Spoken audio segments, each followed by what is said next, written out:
నమస్కారం దూరదర్శన్ వార్తలకు స్వాగతం నేను వినతి ముందుగా ముఖ్యాంశాలు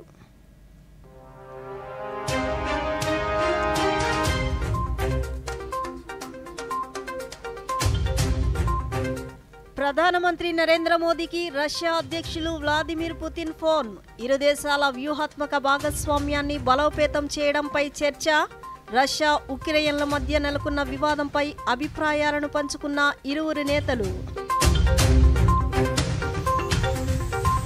ప్రధానమంత్రి నరేంద్ర మోదీకి అమెరికా అధ్యక్షులు జో బైడెన్ ఫోన్ ఉక్రెయిన్లో మోదీ పర్యటనతో శాంతి సందేశం పంపారని ప్రశంస ముఖ్యమంత్రి చంద్రబాబు నాయుడుతో నీతి ఆయోగ్ ప్రతినిధుల భేటీ 2047 నాటికి ఆంధ్రప్రదేశ్ను $2 ట్రిలియన్ ఆర్థిక వ్యవస్థగా మార్చడమే లక్ష్యమని ముఖ్యమంత్రి వెల్లడి అక్రమ నిర్మాణాలు చేపడితే చర్యలు తప్పవన్న పురపాలక శాఖ మంత్రి నారాయణ గత వైసీపీ ప్రభుత్వ హయాంలో అన్ని వ్యవస్థలు నిర్వీర్యమయ్యాయని ధ్వజం సెప్టెంబర్ 2న రాష్ట్ర ఉప ముఖ్యమంత్రి జనసేన అధ్యక్షులు పవన్ కళ్యాణ్ పుట్టినరోజు సందర్భంగా రాష్ట్ర వ్యాప్తంగా క్లీన్ ఆంధ్ర గ్రీన్ ఆంధ్ర కార్యక్రమాలు. వార్తల్లోని వివరాలు. రష్యా అధ్యక్షులు వ్లాదిమిర్ పుతిన్ ప్రధానమంత్రి నరేంద్ర మోదీతో మాట్లాడారు. ఫోన్ ద్వారా జరిగిన చర్చల్లో ఇరు దేశాల మధ్య ప్రత్యేక వ్యూహాత్మక భాగస్వామ్యాన్ని బలోపేతం చేయడానికి తీసుకోవాల్సిన చర్యలపై చర్చించారు. రష్యా ఉక్రెయిన్ల మధ్య నెలకొన్న వివాదంపై అభిప్రాయాలను ఇరువురు నేతలు పంచుకున్నారు. శాంతియుత మార్గంలో సంక్షోభానికి ముగింపు పలకడం, అక్కడి శాంతి స్థిరత్వం కోసం భారత్ పూర్తి మద్దతు అందిస్తుందని ప్రధాని పునరుద్ఘాటించారు. ఇదే అంశాన్ని ప్రధాని సామాజిక మాధ్యమం ఎక్స్ వేదికగా వెల్లడించారు.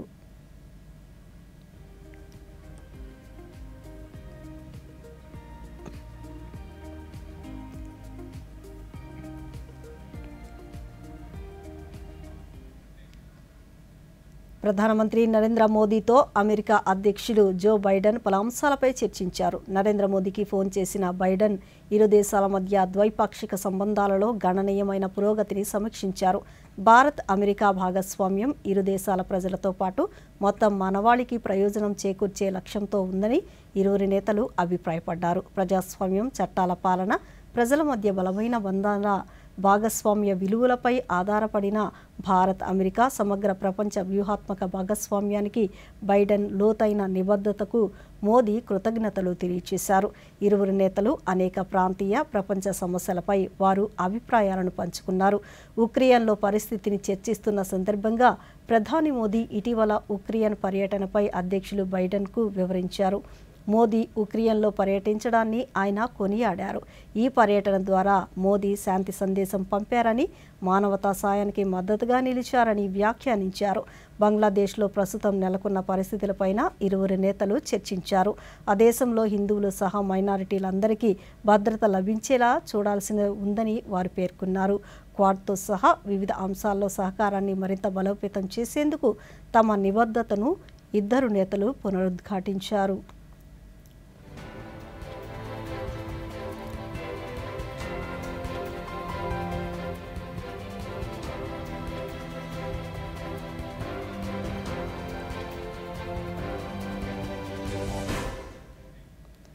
వెలగపూడిలోని రాష్ట్ర సచివాలయంలో ముఖ్యమంత్రి చంద్రబాబు నాయుడు అధ్యక్షతన రేపు రాష్ట్ర మంత్రివర్గం సమావేశం కానుంది. రాష్ట్రంలో కూటమి ప్రభుత్వం మొట్టమొదటిసారిగా కేబినెట్ సమావేశం నిర్వహిస్తోంది. ఎన్ఐసి ఆధ్వర్యంలో రాష్ట్ర మంత్రుల ఓఎస్డీలు, పిఎస్లకు కేబినెట్ మీటింగ్పై అవగాహన కల్పించారు. ఈ కేబినెట్ ఉపయోగాలు, ఈ కేబినెట్ నిర్వహణపై అధికారులు రాష్ట్ర మంత్రులకు డెమోలో వివరించనున్నారు.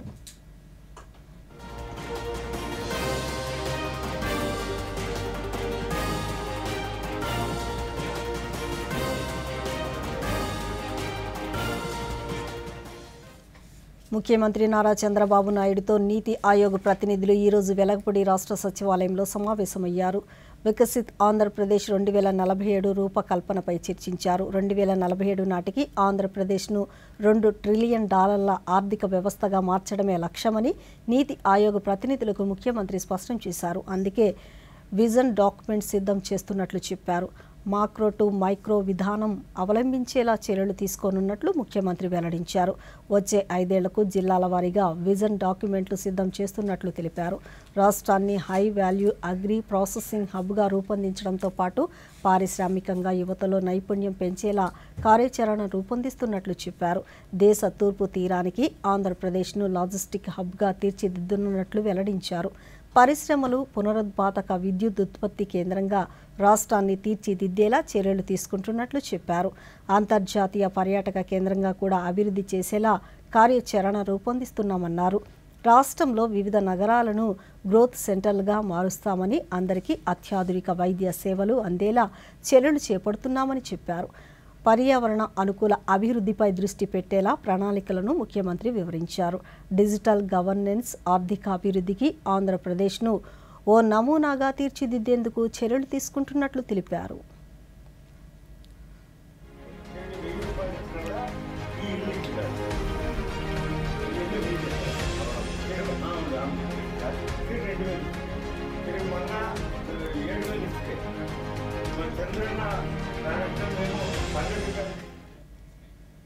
కేంద్ర పౌర విమానయాన శాఖ మంత్రి కింజారపు రామ్మోహన్ నాయుడు ఈరోజు గుంటూరు జిల్లా మంగళగిరిలోని తెలుగుదేశం పార్టీ కేంద్ర కార్యాలయంలో ఎన్టీఆర్ విగ్రహానికి నివాళులర్పించారు. విజయవాడ విమానాశ్రయానికి చేరుకున్న ఆయనకు విజయవాడ పార్లమెంటు సభ్యులు కేశినేని శివనాథ్ స్వాగతం పలికారు. అనంతరం టీడీపీ నేతలతో కలిసి కేంద్ర మంత్రి మంగళగిరిలోని పార్టీ కార్యాలయానికి రోడ్డు మార్గంలో చేరుకున్నారు. ఈ సందర్భంగా పలువురు పార్టీ కార్యకర్తలతో కేంద్ర మంత్రి మాట్లాడారు.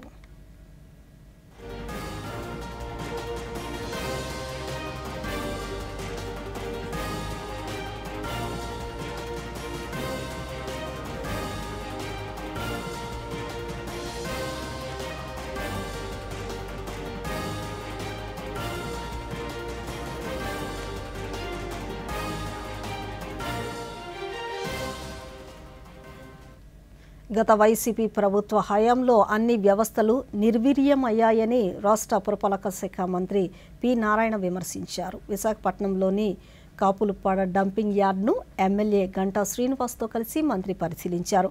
అక్కడ సాలిడ్ వేస్ట్ మేనేజ్మెంట్ ప్లాంట్ను సందర్శించారు. అనంతరం ఆయన నారాయణ మీడియాతో మాట్లాడుతూ ఋషికొండ భవనాలపై ముఖ్యమంత్రి చంద్రబాబు నాయుడు దృష్టి సారించారని తెలిపారు. అందరితో చర్చించి ఆయన నిర్ణయం తీసుకుంటారన్నారు. అక్రమ నిర్మాణాలు చేపడితే హైడ్రా తరహా చర్యలు చేపట్టాల్సి ఉంటుందన్నారు. 100% ఎవరైనా వదిలేయాల్సిందే. ఎవరిని ఆక్రమణ చేసింటే ఖచ్చితంగా ప్రభుత్వం మళ్ళీ బ్యాక్ తీసుకుంటుంది. దాంట్లో ఎటువంటిదే లేదు. ఫర్ ఎగ్జాంపుల్ మనకు అనాథరైజ్డ్గా బిల్డింగ్స్ కట్టుంటే యాక్చువల్గా మీకు అందరికీ తెలుసు, బిల్డింగే ఒకటి తీసేసాం. ఎందుకంటే పార్కులు అవన్నీ పెట్టింది ఎందుకంటే అక్కడ ఉన్న ప్రజలకి వాళ్ళ యొక్క దానికోసం పెట్టాం. అవి ఎవరు ఆక్యుపై చేసుకోవడానికి కాదు, కమ్యూనిటీ ఫెసిలిటీస్. అందువల్ల ఎక్కడైనా, అందుకే మన నెల్లూరులో కూడా నేను చెప్పాను, ఎవరైనా ఆక్యుపై చేసుకుని మీరే వదిలేయండి, మేము వచ్చి కొట్టే లోపలని చెప్పాను. కాబట్టి రాష్ట్ర ప్రజలందరికీ మీ అందరు తల తప్పుతున్నాను. ఎవరైనా ప్రభుత్వ స్థలాలు మున్సిపల్ ఏరియాలో కానీ ఆక్యుపై చేస్తుంటే మీరే వదిలేసుకోండి. పార్కు స్థలాలు కావచ్చు, లేదా ఏ స్థలాలైనా ఇలాంటి ఖచ్చితంగా ప్రభుత్వం. భారతీయ జనతా పార్టీ జాతీయ జాయింట్ జనరల్ సెక్రటరీ శివప్రకాష్, ఆ పార్టీ రాష్ట్ర అధ్యక్షురాలు రాజమహేంద్రవరం పార్లమెంటు సభ్యులు దగ్గుపాటి పురంధేశ్వరి ఈరోజు ముఖ్యమంత్రి చంద్రబాబు నాయుడుతో సమావేశమయ్యారు. గుంటూరు జిల్లా ఉండవల్లిలోని ఆయన నివాసంలో ముఖ్యమంత్రిని మర్యాదపూర్వకంగా కలిశారు. అనంతరం పలు కీలక అంశాలపై వారు చర్చించారు.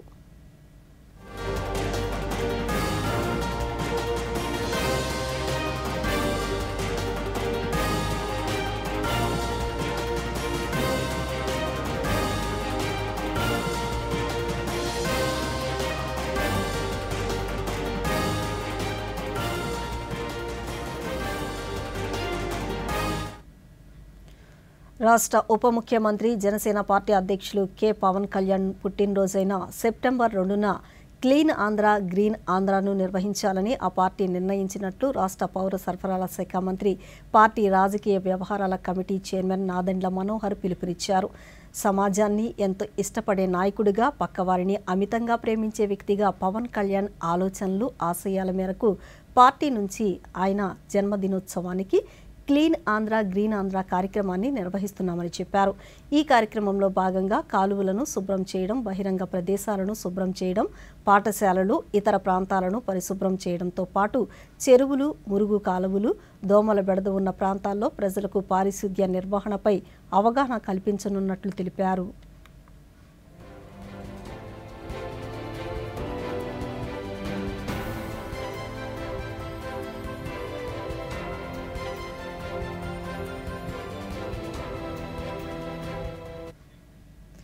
కలుషిత ఆహారం కారణంగా అస్వస్థతకు గురైన ఏలేశ్వరం డాక్టర్ బిఆర్ అంబేద్కర్ గురుకుల పాఠశాల విద్యార్థుల ఆరోగ్య పరిస్థితి కుదుటపడి సురక్షితంగా ఉన్నారని కాకినాడ జిల్లా కలెక్టర్ సగిలి షణ్మోహన్ తెలిపారు.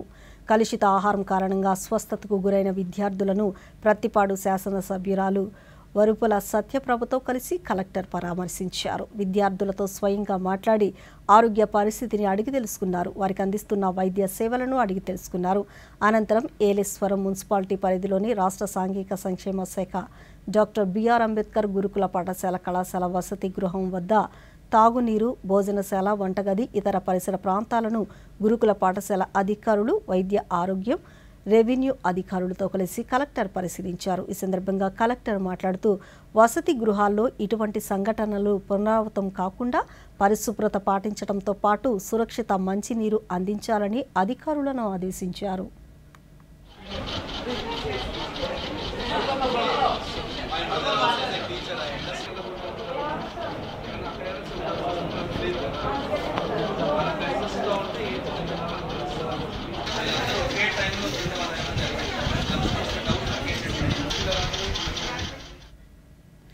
ఏలూరు నగర మేయర్ నూర్జహాన్, ఎస్ఎంఆర్ పెదబాబు దంపతులు ఈరోజు తెలుగుదేశం పార్టీలో చేరారు. స్థానిక శాసనసభ్యులు బటేడి రాధాకృష్ణ నేతృత్వంలో మంత్రి నారా లోకేష్ సమక్షంలో వీరు పార్టీలో చేరారు. వీరితో పాటు ఈయుడిఏ మాజీ చైర్మన్, ప్రస్తుత వైసీపీ పట్టణ అధ్యక్షులు బి శ్రీనివాస్, ఏఎంసీ మాజీ చైర్మన్ ఎం మైబాబుతో పాటు పలువురు వైసీపీ నేతలకు ఉండవల్లిలో మంత్రి నివాసంలో లోకేష్ పసుపు కండువాలు కప్పి పార్టీలోకి సాదరంగా ఆహ్వానించారు.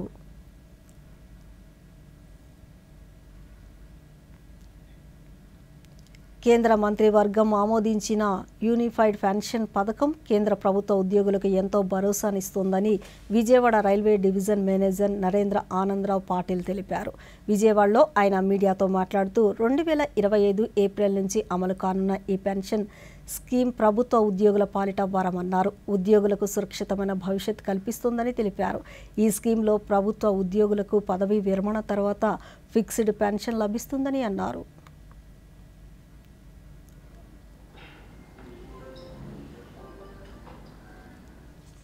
We are happy to announce that the Union Cabinet of India under the leadership of our Prime Minister Shri Narendra Modi ji have approved and introduced a unified pension scheme to improve upon the existing national pension scheme for the central government employees.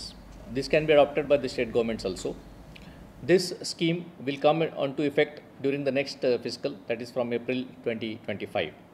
There are various advantages of unified pension scheme over the existing new pension scheme. There were a lot of representations from the central government employees regarding the earlier pension scheme, and to address all those grievances, a committee under Sri TV Somanathan, the then finance secretary, was constituted, and extensive consultations were held with all the stakeholders. And based on that, the committee recommended this unified pension scheme on 24th of August.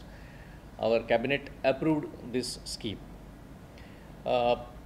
There will be 23 lakh central government employees who will be benefiting from this scheme.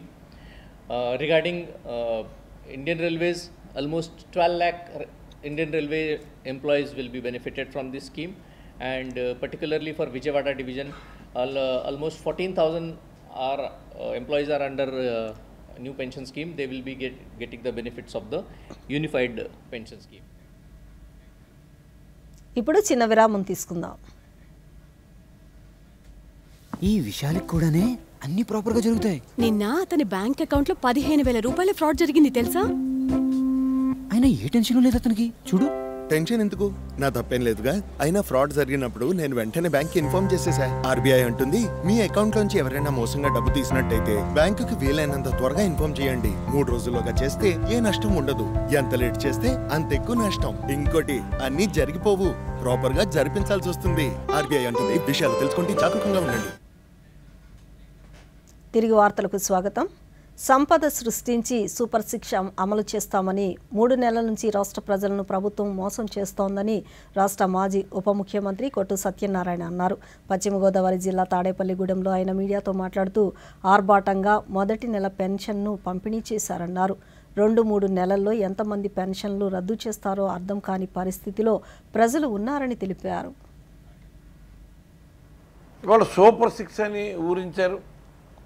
దీనికి సంబంధించిన దిశానిర్దేశాలు ఏమీ ఇంతవరకు ఎవరు చెప్పలేదు. రకరకాలుగా అక్కడ ఉన్న ఇప్పుడు మంత్రులు వాళ్ళ స్థాయిలోనే ఎవరికి చూసినట్టుగా వాళ్ళు చెప్పేస్తూ ఉన్నారు. సాధారణ కుటుంబాలు ఏం ఆశిస్తారు? వాళ్ళ పిల్లల చదువు గురించి ఆలోచిస్తారు. అమ్మఒడి ఇచ్చాము, అమ్మఒడి వస్తున్నారు. కూటమి వస్తే ఎంతమంది పిల్లలు ఉంటే అంతమందికి అమ్మఒడి ఇచ్చేస్తూ ఉన్నారు. దానికి విస్తృతమైన ప్రచారం చేశారు. ఆడపిల్లలు వస్తే వాళ్ళకి నీకు 1500, నీకు 1500, సంవత్సరానికి 18,000 అని వాళ్ళని పాపం ఆశ పెట్టారు. ఇవన్నీ కూడా పెన్షన్లు పెంచి ఎలాగైతే ఇస్తున్నారో అలాగే మనకు కూడా అన్నీ ఇచ్చేస్తారని ఆశపడ్డారు. ఎలక్షన్ కోడ్ సందర్భంగా డబ్బులు 7,500 కోట్లు నిలవబెట్టి ఈ అమ్మఒడి, ఈ ఫీజు రీయింబర్స్మెంటు, వసతి దీవెనకు సంబంధించిన డబ్బులన్నీ రెడీగా పెడితే ఇంతవరకు ఫీజు రీయింబర్స్మెంట్కి సంబంధించిన డబ్బులు ఎవరికి ఒక నయా పైసా ఇవ్వలేదు, ఇస్తామని కూడా చెప్పట్లేదు. మీరు వేసిన వైట్ పేపర్లు ఒక్క దాంట్లో కూడా వాస్తవం లేదు. ఒక పోలవరాన్నే తీసుకుంటే పోలవరం నుంచి విదేశాల నుంచి నిపుణులు తీసుకొచ్చారు. ఏం చెప్పారు వాళ్ళు? నీ వైట్ పేపర్లు ఎక్కడ కనపడింది? వ్యసనాలకు బానిసలై నేర ప్రవృత్తిని అలవరుచుకున్న వారిపై ఉక్కుపాదం మోపుతున్నట్లు శ్రీ పొట్టి శ్రీరాములు నెల్లూరు జిల్లా ఎస్పీ జి కృష్ణకాంత్ అన్నారు. నెల్లూరు జిల్లాలో ఇటీవల పలు పోలీస్ స్టేషన్ల పరిధిలో చోటు చేసుకున్న దొంగతనాల కేసులను పోలీసులు ఛేదించారు.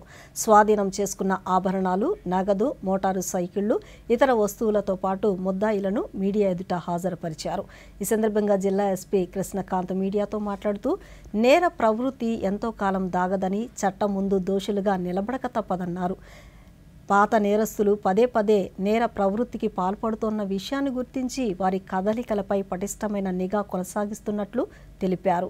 ఈ క్రమంలో పలు కేసులు ఛేదించిన ఆయా పోలీస్ స్టేషన్ల అధికారులు, సిబ్బందిని ప్రశంసించి అభినందన పత్రాలను అందజేశారు. సో వాళ్ళ ద్వారా ఈ నెల్లూరు అఫెన్సెస్ ద్వారా కాకినాడకు సంబంధించిన వాళ్ళు ఇక్కడికి వచ్చి మన దగ్గర ఈ అఫెన్సెస్ చేయడం జరిగింది. దీంట్లో కొంతమంది ఆల్రెడీ ఒక పర్సన్ అయితే ప్రసాద్ అనే పర్సన్, అతనికి కాకినాడలో కేడీ కూడా ఒకటి ఓపెన్ అయ్యింది. అక్కడ పోలీసులు కూడా మన విచారణ టైంలో కూడా కనుక్కోవడం జరిగింది అతను ఏమేమి అఫెన్సెస్ చేయడం జరిగిందని చెప్పేసి. సో దాంతోపాటు ఏంటంటే దాదాపుగా మనము ఈ అఫెన్స్లో 400 తర్వాత 372 గ్రాముల దాకా బంగారు, 400 గ్రాముల దాకా సిల్వర్ మనం రికవర్ చేయడం జరిగింది. తర్వాత దాంతోపాటు 2 మోటార్ సైకిల్ కూడా మనం రికవర్ చేయడం జరిగింది. ఈ రికవరీలో మొత్తం 9 డిఫరెంట్ పోలీస్ స్టేషన్లో జరిగిన ఏవైతే మనకు కేసెస్ ఉన్నాయో దానికి సంబంధించి మనం రికవరీ అనేది చూపించడం జరుగుతుంది. హెల్మెట్ ధరించడం మనందరి బాధ్యత అని ప్రముఖ సినీ నటుడు రఘుబాబు అన్నారు. ప్రకాశం జిల్లా ఒంగోలు నగరంలో ఈరోజు హెల్మెట్ వాడడం, మత్తు పదార్థాలకు వ్యతిరేకంగా జిల్లా పోలీసు అధికారులు నిర్వహించిన అవగాహన కార్యక్రమంలో ఆయన పాల్గొన్నారు. ఈ సందర్భంగా రఘుబాబు మాట్లాడుతూ అతివేగంతో కూడిన ప్రమాదం ఒక కుటుంబాన్ని చిన్నాభిన్నం చేస్తుందన్నారు. నిర్లక్ష్యంతో వ్యవహరించి కుటుంబాలకు నష్టం కలిగించవద్దునన్నారు. జిల్లా ఎస్పీ ఏఆర్ దామోదర్ మాట్లాడుతూ ప్రతి ఒక్కరూ తప్పనిసరిగా హెల్మెట్ ధరించి ప్రమాదాల నుంచి ప్రాణాలను కాపాడుకోవాలన్నారు. రహదారి నిబంధనలు పాటించడం మనందరి బాధ్యతగా భావించాలన్నారు. యువత మత్తు మందుల బారిన పడి తమ భవిష్యత్తును నాశనం చేసుకోవద్దని సూచించారు. అంతకుముందు రఘుబాబు జిల్లా ఎస్పీ ఏఆర్ దామోదర్తో కలిసి నగరంలోని మోటారు సైకిల్ ర్యాలీ నిర్వహించారు. కుటుంబం మొత్తం నాశనం చిన్న భిన్నం అవుతుంది, అది ముందు తెలుసుకోవాలి. ఇదిగో ఇక్కడికే వెళ్తున్నాం, ఇదిగో పక్కకి వెళ్తున్నాం, ఈ రోడ్లోకి వెళ్తున్నాం, ఈ మార్కెట్కి వెళ్తున్నాం, 2 నిమిషాల్లో బయటికి వెళ్ళేదానికి హెల్మెట్ ఎందుకులే అనుకోకూడదండి. హెల్మెట్ వేసుకున్నారనుకోండి, ముందు తలకు గాయం అయితేనే ప్రాణం పోతుంది. అది నివారించేది హెల్మెట్ అనే ఒకే ఒక్క ఐటమ్ అది. సో హెల్మెట్ వేసుకుంటే ముందు ప్రాణాన్ని దక్కించుకోవచ్చు. ఏదో కాలో చేయి ఇరిగిందంటే మంచమే పడుకుంటాం, నెల 2 నెలలు రెస్ట్ తీసుకుంటాం, మళ్ళీ మామూలుగా అవ్వచ్చు. ప్రాణం పోతే జీవితాంతం, అంటే జీవితం మొత్తం పోయినట్టే లెక్క. మన ద్వారా మిగతా వాళ్ళందరికీ కూడా ఇబ్బందులు జరుగుతాయి, మీ కుటుంబ సభ్యులందరికీ కూడా. కాబట్టి హెల్మెట్ అనేది ముఖ్యమైన ఒక ఘట్టం మన జీవితంలో. ఇది డబుల్ రైడింగ్ డ్రైవర్స్. నన్ను ధరించండి, మీకు పునర్జన్మనిస్తాను అని హెల్మెట్ మాట్లాడుతుంది. అది గుర్తుపెట్టుకోండి మీరు. ప్రతి నిమిషం కూడా సెక్యూరిటీ, సేఫ్టీ అనేది ఇంపార్టెంట్. చనిపోయినటువంటి పిల్లల తల్లిదండ్రులు మా దగ్గరకు వచ్చి ఆ బాధ పడుతుంటే మేము భరించలేనటువంటి పరిస్థితి ఉంటుంది. బికాజ్ ఒక చిన్న హెల్మెట్ వల్ల. దీన్ని మీరు బయట ఎప్పుడు డ్రైవ్ చేసినా హెల్మెట్ వేసుకోండి. మీ కుటుంబాన్ని, మీ ప్రాణాలని కాపాడుతుంది ఇది. అలాగే మీ కుటుంబ సభ్యులు ప్రతి ఒక్కరికి కూడా వాళ్ళకి ఒక బాధ్యత, ఒక భరోసా ఉంటుంది. ఎంతోమంది తల్లిదండ్రులు నా దగ్గరకు వచ్చి, సార్ మా అబ్బాయి ఇలా చనిపోయాడు, ఈ యాక్సిడెంట్ అయిపోయి చనిపోయినట్టే, వీటిలన్నీ చూస్తే మ్యాక్సిమం 400 కేసెస్ హెల్మెట్ లేకుండా. ఆ తల్లిదండ్రులు పడుతున్నటువంటి బాధ మీకు తెలిస్తే జీవితంలో మీరు ఒక్కసారి హెల్మెట్ లేకుండా బయట వెళ్ళరు.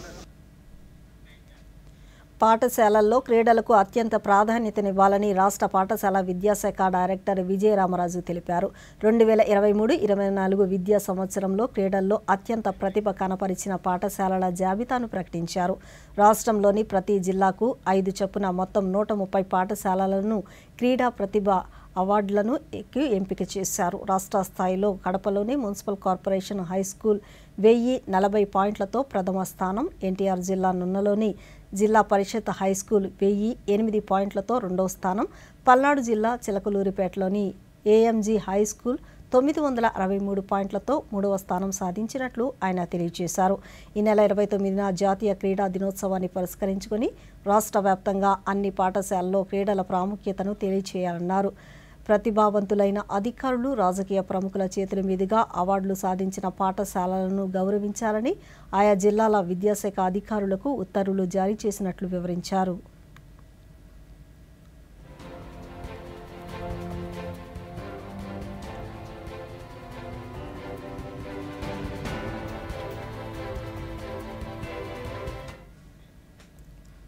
వస్తు సేవా పన్నును వ్యాపారస్తులు తప్పనిసరిగా చెల్లించాలని పరోక్ష పన్నులు, customs commissioner P Anand Kumar సూచించారు. తిరుపతిలోని జీఎస్టీ కార్యాలయంలో నూతన కమిషనర్ ఛాంబర్ను ఆయన ఈరోజు ప్రారంభించారు. ఈ సందర్భంగా కమిషనర్ మీడియాతో మాట్లాడుతూ విశాఖ, గుంటూరు, తిరుపతి జీఎస్టీ కార్యాలయ పరిధిలో వస్తు సేవా పన్నును 2022 సంవత్సరంలో 36% చెల్లింపులు జరిగాయన్నారు. గత ఏడాది 80% చెల్లింపులు జరిగినట్లు తెలిపారు. 2024-25 ఆర్థిక సంవత్సరంలో 100% వస్తు సేవా పన్నును కట్టించే ప్రయత్నం చేస్తున్నామని వివరించారు. వస్తు సేవా పన్నును బాధ్యతగా చెల్లిస్తే దేశం, రాష్ట్రం అభివృద్ధి చెందుతుందని తెలిపారు. స్టేక్ హోల్డర్స్ అంటాం, అంటే పారిశ్రామికవేత్తలకిను, మరి సేవా రంగంలో ఉన్న వాళ్ళకిను, మరి కన్స్యూమర్స్ అంటే మనం ఏదైతే కొంటున్నామో వస్తువులు, సేవలు తీసుకుంటున్నామో మనకి, ప్రభుత్వానికి, అందరికీ కూడా ప్రయోజనకరమైనటువంటి మన ప్రధానమంత్రి గారు చెప్తున్నటువంటి గుడ్ అండ్ సింపుల్ ట్యాక్స్. మరి ఈ పరోక్ష పన్ను, ఇది ఇన్కమ్ ట్యాక్స్ అంటే ప్రత్యక్ష పన్ను. ఈ పరోక్ష పన్ను మనము కొన్న ప్రతి వస్తువు, పొద్దున మనం లేచి తోముకునే టూత్పేస్ట్ కానీ, టూత్ బ్రష్ కానీ, సోప్ కానీ, మనం ఎక్కే ట్రైన్ కానీ, లేకపోతే బస్ కానీ, ఎయిర్పోర్ట్ కానీ, పిల్లలు చదివించడానికి మరి coaching institutes, civil service coaching institutes, ప్రతి చోట మనం పన్ను కడుతున్నాం. తక్షణమే కడుతున్నాం, వస్తువు కొన్న వెంటనే పన్ను కట్టేస్తున్నాం.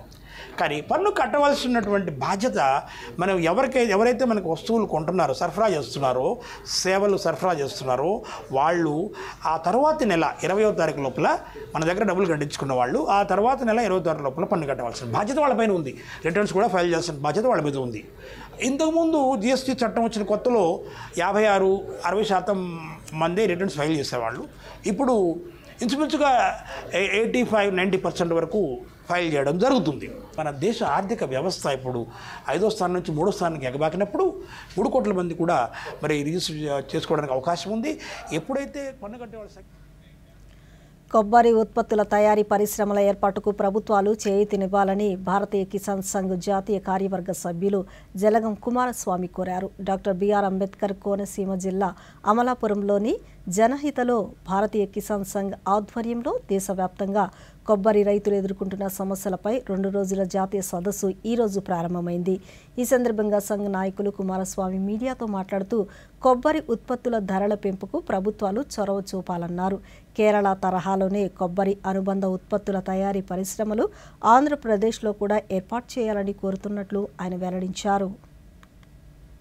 ప్రయోగం చేయాలి, ఏ రకమైనటువంటి ఒక తీర్మానాలు చేయాలని చర్చించి కొంతమంది దేశంలో ఉన్నటువంటి ప్రతినిధులని ఈ అమలాపురం నగరంలో మొట్టమొదటిసారిగా పిలిపించడం జరిగింది. ఈ పిలిపించి ఇక్కడ అనేక విషయాల మీద రైతులు 20 సంవత్సరాల క్రితం ఉన్నటువంటి ధరని ఈరోజు కూడా అనుభవిస్తున్నారు. కాబట్టి దీన్ని దీన్ని ఏ విధంగా అధిగమించాలి, కేంద్ర ప్రభుత్వాలు రాష్ట్ర ప్రభుత్వాల యొక్క దృష్టిని ఏ విధంగా మళ్లించాలనే ఒక ఆలోచనతోటి కొన్ని తీర్మానాలు చేయడం జరిగింది. అది ప్రధానమైనటువంటిది కొబ్బరికాయ, బోడకాయ అనేటువంటిది నీళ్లకాయ ఇక్కడంతా తీసేసిన తర్వాత దానిపైన ముచ్చు ఏదో ముచ్చు కూడా తీసేసిన తర్వాత కేవలం బోడకాయగా ఉన్నటువంటి కాయని 1 కేజీకి 45 రూపాయలు ఇచ్చి ఈ రాష్ట్ర ప్రభుత్వము, కేంద్ర ప్రభుత్వము కొనుగోలు చేయాలి అనేటువంటి ఒక డిమాండ్ని ప్రధానంగా దీన్ని చేశాం మేము. ఈ చేసినటువంటి తీర్మానాన్ని కేంద్ర రాష్ట్ర ప్రభుత్వాన్ని కూడా తీసుకెళ్తాం. అదేవిధంగానే ఎక్స్పోర్ట్ చేయడానికి అవసరమైనటువంటి నిధులను కేటాయించాలి, దాన్ని సహాయం చేయాలి కేంద్ర ప్రభుత్వము అని చెప్పేసి ప్రధానంగా ఈ యొక్క సమావేశంలో తీర్మానం చేయడం జరిగింది. విద్యార్థి జీవితం ఎంతో విలువైందని, ఆ సమయంలో మత్తు పదార్థాలకు, చెడు వ్యసనాలకు దూరంగా ఉండాలని డాక్టర్ బిఆర్ అంబేద్కర్ విశ్వవిద్యాలయం వైస్ ఛాన్సలర్ ఆచార్య కెఆర్ రజని అన్నారు. శ్రీకాకుళం జిల్లా ఎడ్చెర్లలోని డాక్టర్ బిఆర్ అంబేద్కర్ విశ్వవిద్యాలయం జాతీయ సేవా పథకం ఎన్ఎస్ఎస్ ఆధ్వర్యంలో say yes to life, no to drugs పేరిట ర్యాలీ నిర్వహించారు. ఈ ర్యాలీని ప్రారంభించిన అనంతరం వీసీ విద్యార్థులు, వాలంటీర్లను ఉద్దేశించి మాట్లాడుతూ విద్యార్థులు తమ భవిష్యత్తుపై తల్లిదండ్రులు పెట్టుకున్న ఆశలు నెరవేర్చడంపై దృష్టి పెట్టాలన్నారు. చిన్న వయసులోనే గంజాయి, మద్యపానం, ధూమపానం వంటి చెడు అలవాట్లకు దగ్గరైతే జీవన పయనం అంధకారమవుతుందన్నారు.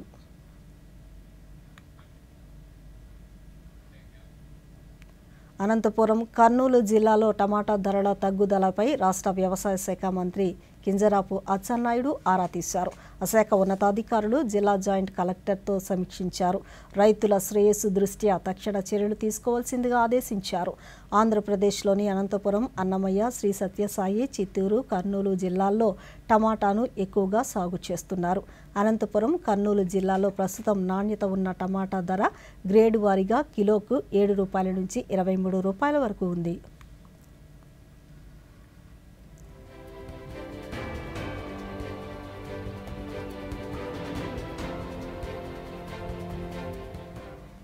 మట్టి గణపతులను వినియోగించాలని, పర్యావరణాన్ని పరిరక్షించాలని శ్రీకాళహస్తి పురపాలక సంఘం కమిషనర్ రమేష్ బాబు కోరారు. తిరుపతి జిల్లా శ్రీకాళహస్తిలో ఆయన మీడియాతో మాట్లాడుతూ వినాయక చవితి ఉత్సవాలకు దేశం యావత్తు సిద్ధమవుతోందని, పండుగలు, సంప్రదాయాల పరిరక్షణతో పాటు సామాజిక బాధ్యతను కూడా తీసుకోవాలన్నారు. వినాయక చవితి ఉత్సవాల్లో కాలుష్యానికి కారణమయ్యే, ప్రజలకు ఇబ్బందిని సృష్టించే పద్ధతులను పక్కన పెట్టి పర్యావరణ హిత గణపతులకు ప్రాధాన్యతనివ్వాలని సూచించారు. పర్యావరణానికి ప్రాముఖ్యతనిస్తూ మట్టి వినాయక విగ్రహాలనే వాడవలసిందిగా ఈ సందర్భంగా అందరినీ కూడా విజ్ఞప్తి చేస్తున్నాను.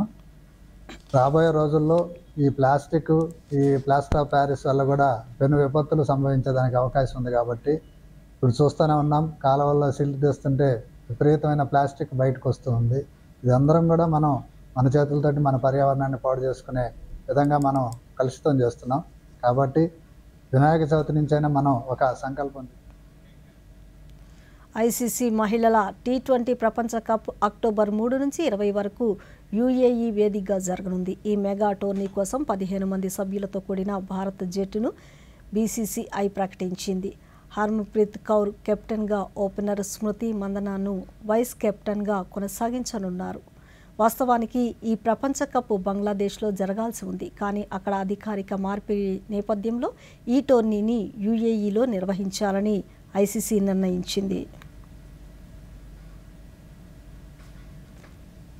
దేశీయ స్టాక్ మార్కెట్ సూచీలు ఈరోజు ఫ్లాట్గా ముగిశాయి. ఈ ఉదయం 81,815 పాయింట్ల వద్ద నష్టాల్లో ప్రారంభమైన సెన్సెక్స్ తర్వాత లాభాల్లో చేరుకుంది. ఇంట్రాడేలో 81,919 పాయింట్ల వద్ద గరిష్టాన్ని తాకింది. చివరికి కేవలం 13 పాయింట్ల లాభపడి 81,711 వద్ద ముగిసింది. నిఫ్టీ సైతం 7 పాయింట్లు మాత్రమే లాభపడి 25,017 వద్ద స్థిరపడింది. డాలర్తో పోలిస్తే రూపాయి మారకం విలువ ₹83.92గా నమోదైంది. ఈ వార్తలు ఇంతటితో సమాప్తం. నమస్కారం.